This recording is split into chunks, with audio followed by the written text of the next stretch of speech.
Hi, it's Paul McIntyre. Welcome to today's edition of In the Can. We're at the Festival of Creativity, and today we have some real-life creatives, not an algorithm in sight, and News Corp's Nick Hodges is asking the questions. Rob, Justin, Iggy, Kim, thanks for being here. I want to start with technology. Tech companies have taken over Can. You can't turn a corner without getting VR or an AI conversation. How is technology impacting creativity, and is it for the better? Start with Rob. I think we have to be a little bit careful that we don't get beguiled that technology is an idea. So while it's great to have VR, it's about how it gets applied. And there are a lot of judges that I know who sit through VR work and go, oh God, not another VR ad. It's still very much about the idea, not the technology. Justin? Yeah, I mean, I think firstly it's a good thing that the technology companies are here. I think it's interesting to sit back and they don't have to be here. I mean, they could be at CES, they could be at South by Southwest, and they've decided to come to Cannes in force. And I think that's a really good thing for everyone because, I mean, technology's changing the world, and so it's changing the creativity in the world around them. Iggy, you've just come out of 4 days of judging. 6, mate. 6 days of judging.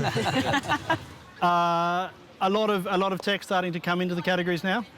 Yeah, absolutely. But I think for me, it's amazing how technology is actually flattening the creative landscape. So the fact that technology is becoming mass and more accessible, VR, AI, whatever it might be, that's allowing every country to be able to play on the same level. Kim, you're an agency CEO.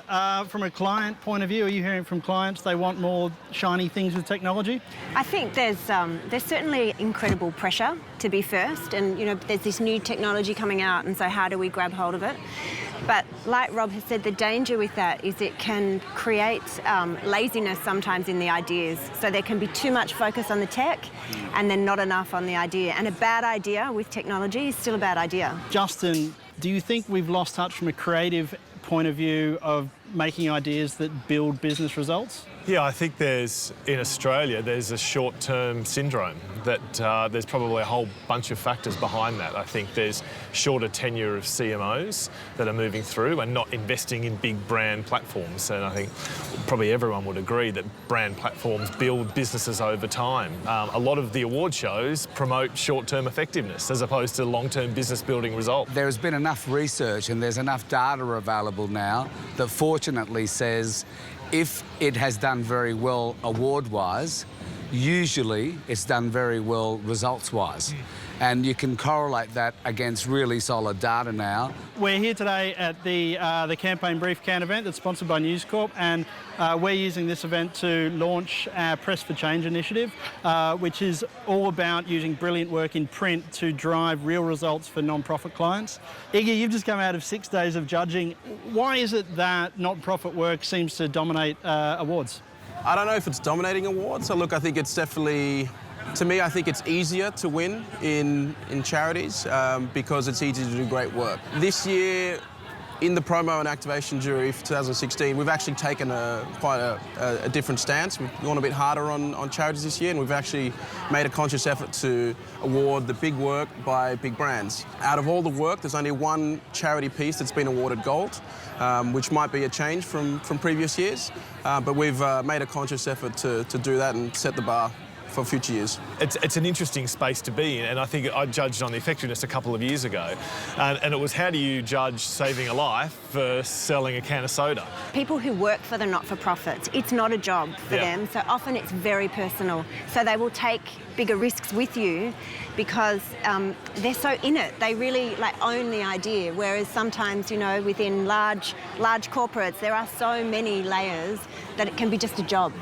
Print shortlist for Can came out this morning, 333 individual pieces of work, 3 of them from Australia. What's going on, Rob? There's so much pressure now on clients to understand the new media landscape that a lot of the focus and energy and conversation is around that, and some of the more traditional media becomes an afterthought. In reality, most people here know if you want to build a big brand quickly, using traditional media is actually, it's expensive, but it's a great way to do it very quickly. I think it would be crazy for anyone to presume that print's days are numbered. They're not. It's a very powerful media.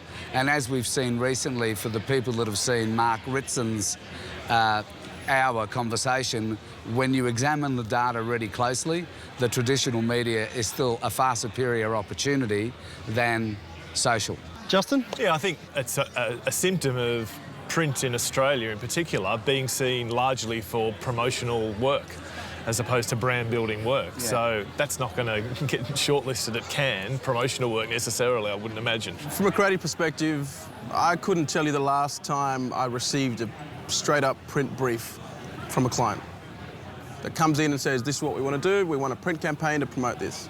There's just, they're not requesting it from us, so I guess that's why there's less of it out in the market. So I don't think it's for lack of trying, I think it's just more there's not a desire or a need for it as much. It comes in as part of an integrated campaign when you're starting to do different multiple elements, but there's not just straight one-off print work. Part of it's the short-termism. Yeah. It's need the immediate impact, and so they're looking for channels, in particular digital, that can give a very quick result, which is not, just because it can be measured doesn't necessarily mean it's the right measure that we're looking at. So I think, you know, we all collectively are responsible for ensuring that we've got a healthy print industry, because the simplicity of the idea, there's no better medium. You know, so many ideas are very complicated these days, and if they take a lot of explanation, how on earth are our consumers ever going to understand them? Brilliant. Okay, well, thank you to all the panellists today. We'll let you get back on with Cannes, and we'll see everybody tomorrow for another edition of In the Can.